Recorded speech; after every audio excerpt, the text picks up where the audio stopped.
আসসালামু আলাইকুম।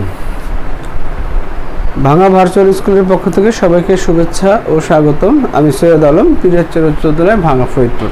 আজকে আমি তোমাদের অষ্টম শ্রেণীর বিজ্ঞান বইয়ের অষ্টম অধ্যায়, যেটার আছে রাসায়নিক বিক্রিয়া, যে টপিকস নিয়ে আলোচনা করব তা আমি একটু লিখে রাখছি। দেখো, প্রথম যেটা আছে প্রতীক, সংকেত ও যোজনী।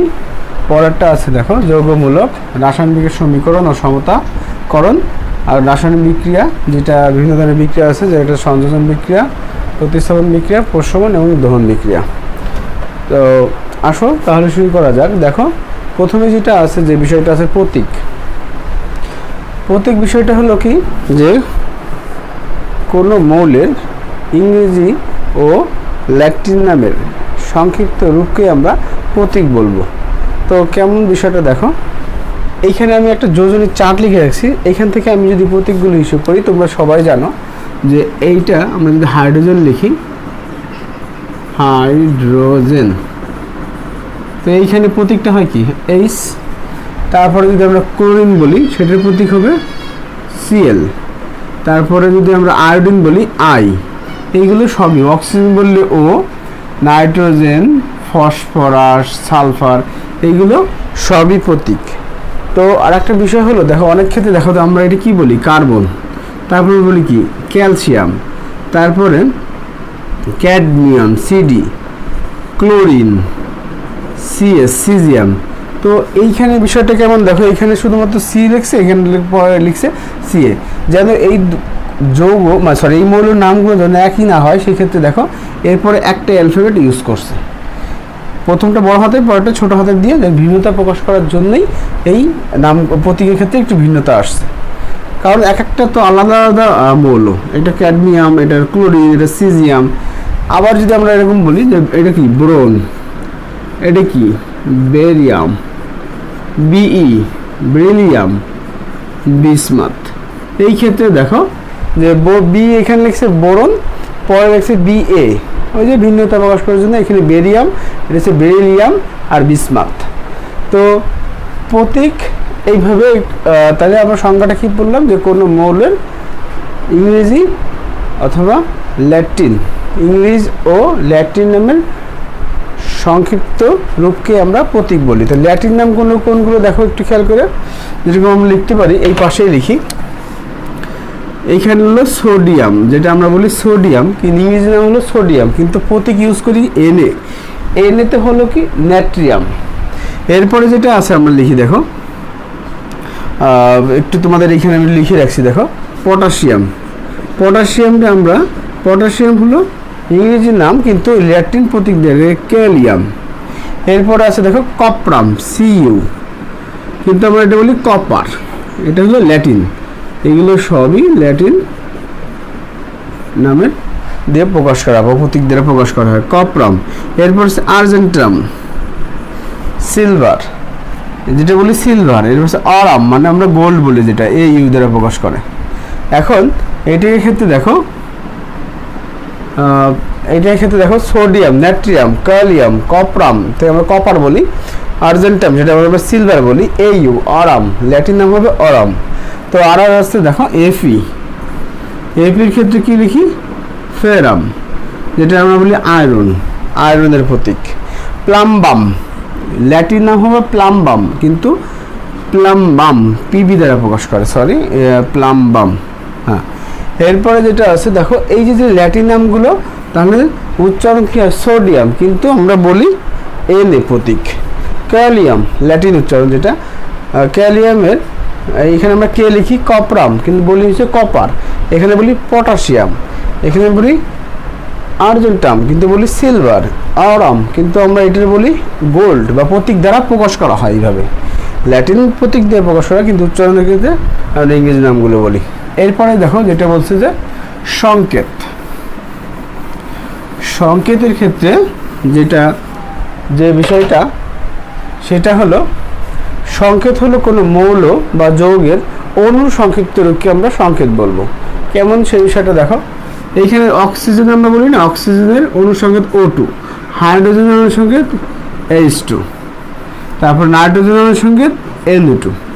কোনো মৌল বা যৌগের অনুসংকেত, যৌগ কীভাবে হয় দেখো, যদি আমরা সংকেত প্রকাশ করি যোজনীর মাধ্যমে, কীভাবে দেখো, এখানে কার্বন হাইড্রোজেন, কার্বনের হলো কত 4, হাইড্রোজেনের 1, তাহলে আমরা এই জায়গাটা কী লিখতে পারি CH4, তাহলে এটা কি মিথেন, এটা হলো মিথেনের সংকেত।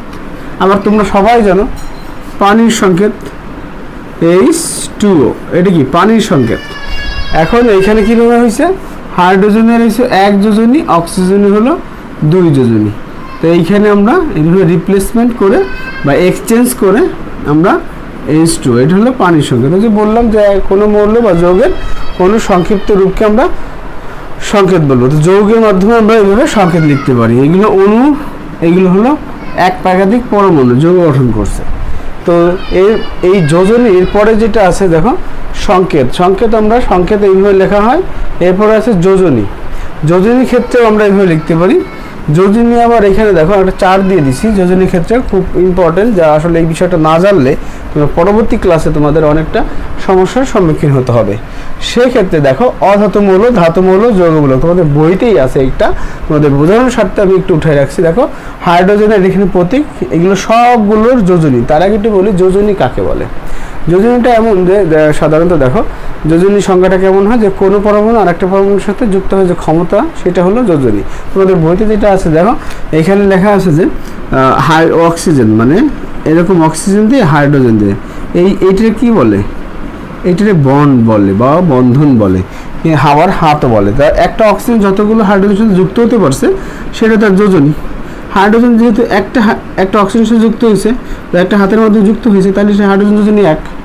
আর অক্সিজেন 2টা হাইড্রোজেন সংযুক্ত করছে, তাহলে অক্সিজেন যোজনী 2। এভাবে বলা যায় যে একটা পরমাণু যতগুলো হাইড্রোজেনের সাথে সংযুক্ত হতে পারে সেটা তার যোজনী। আবার দেখো আমরা যদি এরকম দিই কার্বন বা মিথেন, একটু আগে আমি লিখছি এরকম, আমরা যদি হাত আকারে প্রকাশ করি অর্থাৎ বন্ড আকারে, তাহলে একটু খেয়াল করে দেখো কার্বন 1 2 3 4, এই 4টা হাইড্রোজেনকে সংযুক্ত করছে, তাহলে কার্বনের যোজনী কত হবে 4। আর হাইড্রোজেন দেখো শুধুমাত্র কার্বনকে, আবার এই হাইড্রোজেন শুধুমাত্র এই কার্বনকে, এই জন্য এর যোজনী 1। অনেক ক্ষেত্রে দেখবা যে কখনো কখনো যোজনী 1 বা 1-এর অধিক হতে পারে, 1 বা 1-এর অধিক পারে, সেটা এরকম যে সেটা সাধারণত পরিবর্তনশীল যোজনী বলা হয়। এটা তোমরা যখন ক্লাস 9-এ সায়েন্স গ্রুপে যাওয়া তখন তুমি এটা বিস্তারিত জানতে পারবা। এটা হলো কেমন হয় যে পরিবর্তনশীল যোজনী হলো যে কোনো মৌলের সর্বশেষ কক্ষপথে যেগুলো বেজোড় ইলেকট্রন থাকে, এক বা একাধিক বেজোড় ইলেকট্রন থাকে, সেটা হলো তার পরিবর্তনশীল যোজনী। আর পরিবর্তনশীল যোজনী হলো তোমরা শুধু জানবা যে এক বা একাধিক এই ক্ষেত্রে, মানে এইটির ক্লাসে তোমরা জানবা যে কোনো পরমাণু এক বা একাধিক যোজনী থাকতে পারে। এটা স্বাভাবিক, কারণ বাইরে থেকে যদি শক্তি প্রয়োগ করা হয় তাহলে সর্বশেষ কক্ষপথের ইলেকট্রনগুলো বেজোড় ইলেকট্রন বা অযুগ্ম ইলেকট্রন ধারণ করে, তখন তার ওই এক বা একাধিক যোজনী প্রদর্শন করে। তাহলে এখানে আমরা যদি এই যোজনী দ্বারা কিভাবে আমরা একটা সংকেত লিখতে পারি, তাহলে দেখো প্রথমে যেটা আমি লিখলাম মিথেন, আবার লিখতে পারি নাইট্রোজেন, হাইড্রোজেন। তো এই দুটো মিলে আমরা কিভাবে যোজনীর মাধ্যমে একটা সংকেত লিখতে পারি। নাইট্রোজেন যোজনী 3, হাইড্রোজেন যোজনী 1, তাহলে এক্সচেঞ্জ হবে, এখানে 3 আসবে, এখানে 1 আসবে, এখানে 3 আসবে, তাহলে কি হবে NH3। তাহলে সহজেই আমরা বুঝতে পারলাম এটা কি অ্যামোনিয়া। তাহলে আমরা যদি আরও লিখি দেখো সোডিয়াম ক্লোরাইড, তো সোডিয়াম ক্লোরাইডে সোডিয়ামের যোজনী 1, ক্লোরিনের যোজনী 1। তাহলে আমি একটু উপরে লিখি, এটা মুছে দিই, এইখানে যদি একটু মুছে দিই একটু তাহলে সুবিধা হয়। তাহলে যোজনীর মাধ্যমে আমরা লিখতে পারি, দেখো প্রথমে যেটা হয় যে এরকম হয় ক্যালসিয়াম অক্সিজেন যেটা আছে, ক্যালসিয়ামের যোজনী 2, অক্সিজেন যোজনী 2, তাহলে এখানে ওইটা 2 আসবে, এখানে 2 আসবে। তাহলে এই ক্ষেত্রে দেখো যদি একই যোজনী একই হয় ওই পরমাণুগুলোর, তাহলে যোজনী লেখার প্রয়োজন হয় না। একই মানে যদি 2 2 হয় তাহলে সমান হলে প্রয়োজন হয় না, তাহলে আমরা ক্যালসিয়াম অক্সাইড এইভাবে লিখতে পারি। এরপরে যেটা আছে দেখো, যদি আমরা দুইটা খুব গুরুত্বপূর্ণ, একটা হলো কার্বন ডাইঅক্সাইড, এটা কি কার্বন ডাইঅক্সাইড, আর একটা হলো কার্বন মনোঅক্সাইড। এই ক্ষেত্রে কার যোজনী কত দেখো, আমরা যদি এইটা হিসেব করি তাহলে কার্বন অক্সিজেন, তো কার্বনের যোজনী এই ক্ষেত্রে হবে কত 4, এইখানে হবে 2, তাহলে এক্সচেঞ্জ হবে। আর এইখানে কার্বনের যোজনী হবে 2, অক্সিজেন যোজনীও 2, এটা হলো কার্বন ডাই অক্সাইড, এটা হলো কার্বন মনোঅক্সাইড। তাহলে সেক্ষেত্রে দেখো আমরা কি লিখতে পারি C2O4। তাহলে এরকম যদি হয় তাহলে একটা স্বাভাবিক সংখ্যা মানে দুইটা এমন একটা সংখ্যা দ্বারা ভাগ করতে হবে যেন দুইটাই যায়। তাহলে এখানে 2 যদি 2 ভাগ করি তাহলে কি হয় কার্বন, এখানে ডাই অক্সাইড। কখনোই তোমরা এই ভুলটা করো না যে কার্বন ডাই অক্সাইডের ক্ষেত্রে 2 যোজনী হবে না, কার্বনের যোজনী 2 হবে না।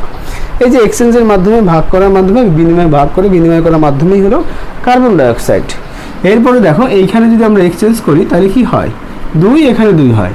তাহলে ওই যে বললাম যদি এমন হয় আগের নিয়ম, যদি একই হয় যোজনী তাহলে লেখার আর প্রয়োজন হয় না, ভাগ করে দিলে অথবা এরকম ভাগ করে দিলেও এক হয়ে যায়। এটা হলো কার্বন মনোঅক্সাইড। ক্লিয়ার? এরপরে যেটা আরেকটা ক্ষেত্রে দেখো, আরেকটা ক্ষেত্রে এইখানে লিখি আমি। তো অনেক ক্ষেত্রে দেখবা যে যোজনী ভিন্নতা মানে একটা পরমাণুর ওর যা যোজনী তো ভিন্ন। তো আমরা এরকম লিখতে পারি অ্যালুমিনিয়াম আর অক্সিজেন। তো অ্যালুমিনিয়াম যোজনী কত 3, অক্সিজেন 2। তাহলে এই যৌগটা কেমন হবে বা এই সংকেতটা কীভাবে প্রকাশ করতে পারি আমরা? দেখো অ্যালুমিনিয়াম তো Al2 হবে, O3 হবে। কি এই 3টা এখানে যাবে, যোজনী এক্সচেঞ্জ হবে ওর যোজনী এখানে, তাহলে কি অ্যালুমিনিয়াম অক্সাইড। এই ক্ষেত্রে দেখো যার যোজনী এক্সচেঞ্জ করে আমরা এই কাজটা করছি, এখানে কোনো ভাগ বা ওইভাবে আগের নিয়মে কোনো ই নাই। এই হলো। এখন আমরা যেটা করতে পারি এরপরে যেটা আছে যৌগমূলক। এই যৌগমূলকের ক্ষেত্রে দেখো তার আগে একটু বলে নিই। দেখো এইখানে আমি অধাতু মৌলগুলো লিখে রাখছি আলাদা, ধাতু মৌলগুলো আর যৌগমূলক। এই যৌগমূলক নিয়ে একটু কথা বলবো। তো যৌগমূলকটা খুবই ইম্পর্টেন্ট। তো যৌগমূলকের সংজ্ঞাটা এমন, বা রেডিক্যাল বলে ইংরেজিতে, যেটা যৌগমূলক হলো কি এক বা একাধিক পরমাণু বা একটা পরমাণু এক বা একাধিক পরমাণু যদি পরমাণু গুচ্ছ তৈরি করে, পরমাণুগুলো যদি পরমাণু গুচ্ছ তৈরি করে যদি একটা মৌলের ন্যায় আচরণ করে তাকে আমরা যৌগমূলক বলবো। তো যৌগমূলকের ক্ষেত্রে দেখো 2 ধরনের যৌগমূলক দেখান, একটা হলো ক্যাটায়ন আর একটা হচ্ছে অ্যানায়ন অথবা প্লাস, একটা হলো মাইনাস। তাহলে আবার কি পরমাণু গুচ্ছ মানে এক বা একাধিক পরমাণু মিলে যেটা পরমাণু গুচ্ছ তৈরি করে একটা মৌলের ন্যায় আচরণ করে। কীভাবে দেখো, আমরা যখন সোডিয়ামের কথা বলছিলাম তখন একটা পরমাণু, যখন আমরা যৌগমূলকের কথা বলবো দেখো এটা হলো কি NH4। এটা কি এখানে নাইট্রোজেন আছে, হাইড্রোজেন আছে, কিন্তু ওদের মাথায় দেখো একটা চার্জ আছে। এই চার্জটা হলো কি, এই চার্জ হবে ওর যোজনী। যতগুলো এখানে চার্জ থাকবে সেটা প্লাস হোক আর মাইনাস হোক, 2 ধরনের আছে, একটা হলো ক্যাটায়ন আর একটা আয়ন। যেটা প্লাস ওর যোজনী হবে 1। আর ওই যে বললাম পরমাণু হচ্ছে একটা মৌলের নিয়ে আচরণ করবে, এইখানে করলাম অ্যামোনিয়াম NH4 অ্যামোনিয়াম। আর এইখানে দেখো এই নাইট্রোজেন হাইড্রোজেন মিলিয়ে করলাম একটা মৌলের আয়নের আচরণ করতেছে, এই কারণে। আর একটা দেখো আমি যদি OH এর কথা বলি, OH এখানে হাইড্রোজেন অক্সিজেন মিলে করলাম, যে দেখো এখানে একটা চার্জ, তাহলে এর যোজনী 1। আবার যদি আমরা ফসফেটের কথা বলি PO4 3- ওর যোজনী হবে 3।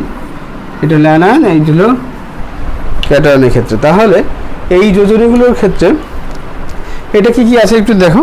এটা হলো কি ammonium hydroxyl nitrite nitrate carbonate bicarbonate hydrogen carbonate অথবা হাইড্রোজেন বাইকার্বনেট, 2টা বললেই একটা বললেই হবে, কার্বনেট সালফেট ফসফেট। এইগুলো হলো যৌগমূলক।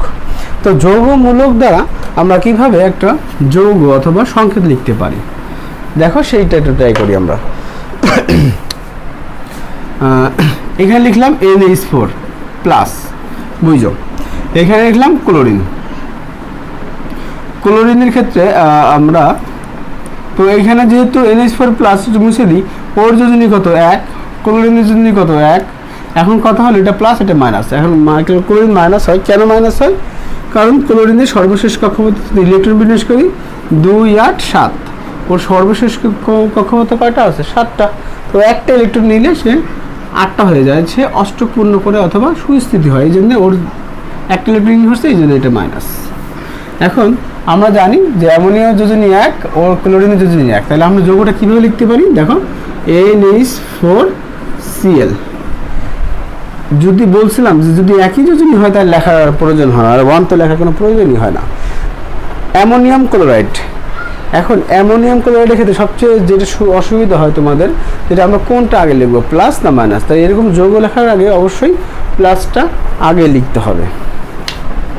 এরপরে দেখো আমরা যদি আরেকটা করি যে ক্যালসিয়াম হাইড্রোক্সাইড, ওর যোজনী 2 ওর যোজনী 1, আমরা কীভাবে লিখতে পারি দেখো, ক্যালসিয়াম OH2।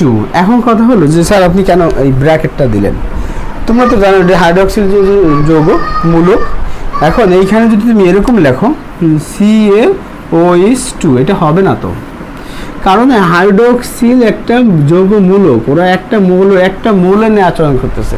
অবশ্যই তোমার যেহেতু ওর ক্যালসিয়ামের যোজনী 2, হাইড্রোক্সিলের যোজনী 1, এই দুইটা অবশ্যই এখানে দিতে হবে। এইখানে তো এই হাইড্রোজেন দুইটা না, এই দুইটা মিলেই এখানে 2 দেওয়া মানে হলো অক্সিজেন 2টা, হাইড্রোজেন 2টা। এইভাবে কখনো তুমি এইভাবে লিখতে পারবে না, অবশ্যই আমাদের একটা ব্র্যাকেট দিয়ে এই যৌগমূলকগুলো আলাদাভাবে দেখাতে হবে। তাহলে ক্যালসিয়াম হাইড্রোক্সাইড এইভাবে লিখতে পারি। আর একটা যদি লিখি আমরা দেখো সোডিয়াম কার্বনেট, সোডিয়াম কার্বনেট কীভাবে লিখি, সোডিয়ামের যোজনী 1, কার্বনেটের যোজনী কত 2। তো আমরা যৌগটা কীভাবে লিখতে পারি একটু খেয়াল করে দেখো, সোডিয়াম এইখানে যদি এই যে হইল, যৌগটা তো হলো না। কেন হলো না? কারণ কার্বনেটের যোজনী কত 2, এখানে অবশ্যই 2 দেওয়া লাগবে। তাহলে এইভাবে তুমি তোমার ইচ্ছা মতো তুমি অ্যাভেলেবেল 40-50টা যৌগ তুমি নিজে থেকে লিখতে পারবা। আর একটা দেখো আমরা যদি বলি এখানে কোনটা নেই, নাইট্রেট, তাহলে আমরা লিখব ক্যালসিয়াম নাইট্রেট। ক্যালসিয়ামের যোজনী 2, নাইট্রেটের যোজনী 1, তাহলে কি লিখতে পারি, ক্যালসিয়াম, এই যে আমার সেই ব্র্যাকেট দিয়ে এই যে হোল2, ক্যালসিয়ামের যোজনী কত 2, তাহলে এখানে 1 আসবে আর এখানে 2 আসবে। দেখো নাইট্রেটটা কি একটা যৌগমূলক না, তাহলে অবশ্যই কি এখানে এই ব্র্যাকেট দিয়ে তোমার আলাদাভাবে প্রকাশ করতেই হবে। তুমি যদি এইখানে ব্র্যাকেটটা উল্টে দাও তাহলে তোমার এই যৌগটা অবশ্যই কাটা যাবে। তাহলে আমাদের কি করতে হবে, যে এইখানে এরকম হোল দিয়ে আমাদের নাইট্রেটটা লিখতে হবে। বুঝতে পারছো? আমি যদি আরও যৌগ লিখি দেখো জিঙ্ক, আমরা কি লিখতে পারি। আর একটা বিষয় হলো যে সবসময় দেখবা যে আমি লিখলাম প্লাসটা আগে লিখতেছি, হ্যাঁ, জিঙ্ক সালফেট, জিঙ্ক সালফেট, জিঙ্কের যোজনী 2, সালফেটের যোজনী 2, তাহলে কি লিখতে পারি আমরা, জিঙ্ক সালফেট। ঠিক এইভাবে হয়ে যাবে SO4। কি বুঝতে পারছি? এইভাবে তুমি অনেকগুলো যৌগ নিজে থেকেই লিখতে পারো। শুধুমাত্র এই যোজনীটা তোমার একটু মুখস্থ রাখতে হবে। যোজনী মুখস্থ না রাখলে তোমার একটু যৌগটা লিখতে সমস্যা হবে। এখন যেটা নিয়ে আমি কথা বলবো সেটা হলো আঁশ আর ইকের ব্যাপারটা। আঁশ কখন হয়, ইক কখন হয়। তোমাদের দেখবা যে এই চার্টের ব্র্যাকেটের পাশে আঁশ আর ইক লেখা আছে।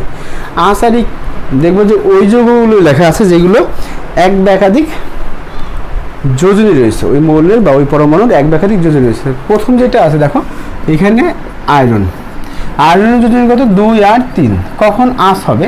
তাহলে যদি আমরা এইভাবে বলি যে আয়রনের সাথে যদি আমরা অক্সিজেন যুক্ত করি তাহলে অক্সিজেন যোজনী 2, আমরা প্রথম 2 দিয়ে করব, এই 2, তাহলে কি হবে Fe এক্সচেঞ্জ হবে, তাহলে FeO, এই যৌগটার নাম কি হবে 2, তাহলে লিখতে পারবো না বা লিখতে হবে না, তাহলে আমরা লিখব ফেরাস অক্সাইড, ফেরাস অক্সাইড।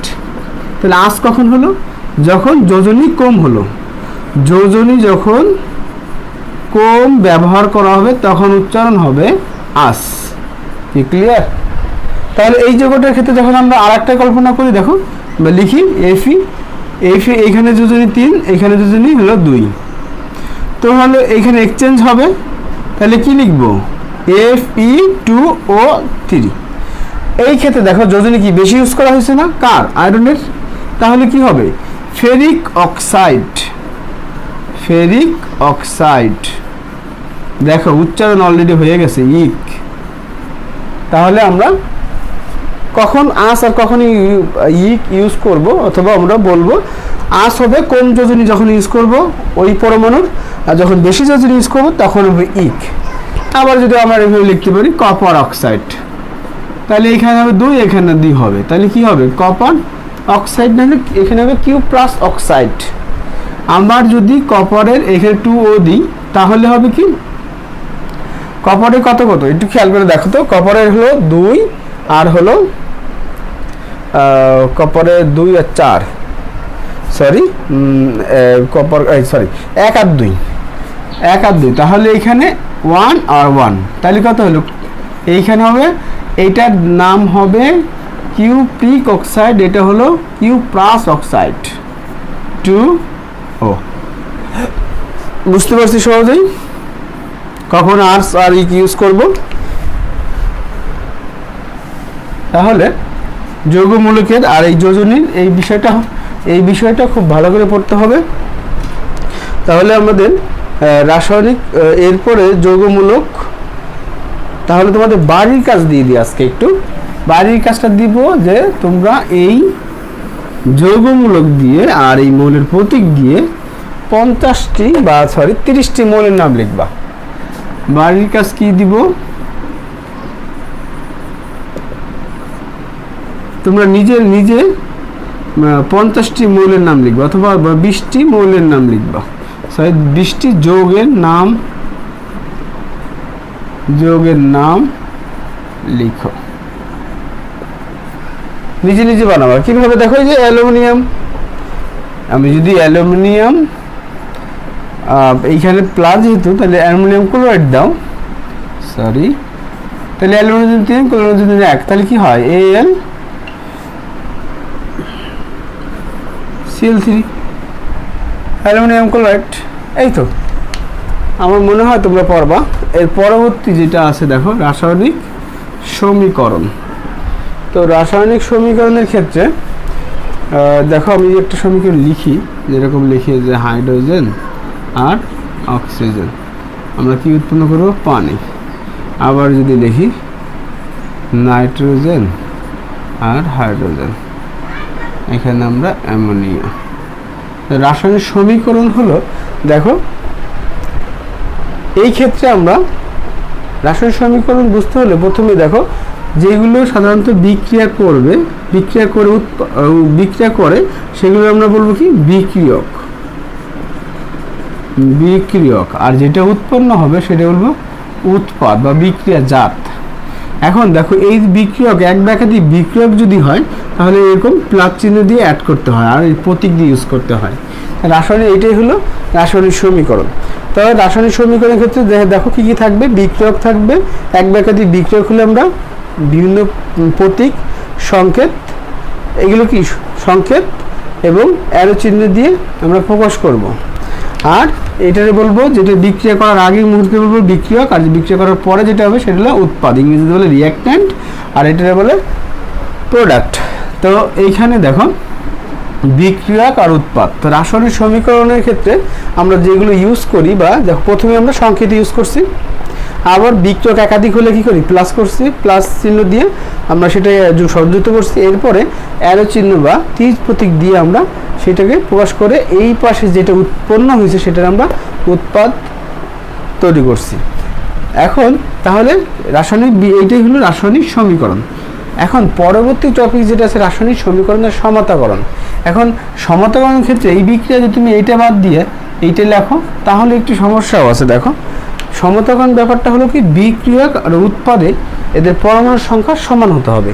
তো এইখানে দেখো তো, হাইড্রোজেন হাইড্রোজেন দুইটা, ঠিক আছে, ওকে। অক্সিজেন কাটা 2টা, এখানে তো 1টা, তাহলে আমরা সমান চিহ্ন দিতে পারবো না। তাহলে আমাদের এখানে দিতে হবে তীর চিহ্ন। আবার আমরা কখন সমান চিহ্ন দেবো? দেখবো যে বিক্রিয়ক আর উৎপাদের পরিমাণ সমান আছে। তাহলে একটু খেয়াল করে দেখো, তাহলে আমরা কি করতে পারি? হাইড্রোজেন এখানে 2টা, তাহলে হাইড্রোজেন, ওকে। অক্সিজেন 2টা, তাহলে এখানে 2 দাও, 2 দুগুণের কত হলো? 4 হয়ে গেল হাইড্রোজেন, তাহলে এইখানে আবার 2 দাও। তো সমতাকরণ, তখন আমরা এইখানে অবশ্যই সমান চিহ্ন ইউজ করতে পারি। আবার কখনো স্টুডেন্টরা বলে, স্যার আমি যদি সমতাকরণ না করে তীর চিহ্ন দিই, হ্যাঁ তাতেও হয়, কিন্তু এইটা তো বিক্রিয়ার ক্ষেত্রে এই ব্যাপার আছে। তাহলে এইখানে কি ঘটছে দেখো, তাহলে যে সমতাকরণটা ব্যাপারটা হলো কি? যে বিক্রিয়ক ও উৎপাদে যে পরিমাণ পরমাণু আছে সেগুলো সমান করা হলো সমতাকরণ। সেই ক্ষেত্রে আমরা যে একটা নির্দিষ্ট সংখ্যা দ্বারা গুণ করে যদি উভয় পক্ষের বিক্রিয়ক এবং উৎপাদের পরিমাণ সমান করা যায়, সেটা করে আমাদের এই সমতাকরণটা করতে হবে। পরের বিক্রিয়া দেখো, এখানে নাইট্রোজেন 2টা, এখানে 1টা, তাহলে 2 দিয়ে দাও, 3 দুগুণে 6 হয়ে গেলো, এখানে 3 দাও, তাহলে কি ঠিক আছে? এইভাবে আমাদের সমতাকরণটা করতে হবে।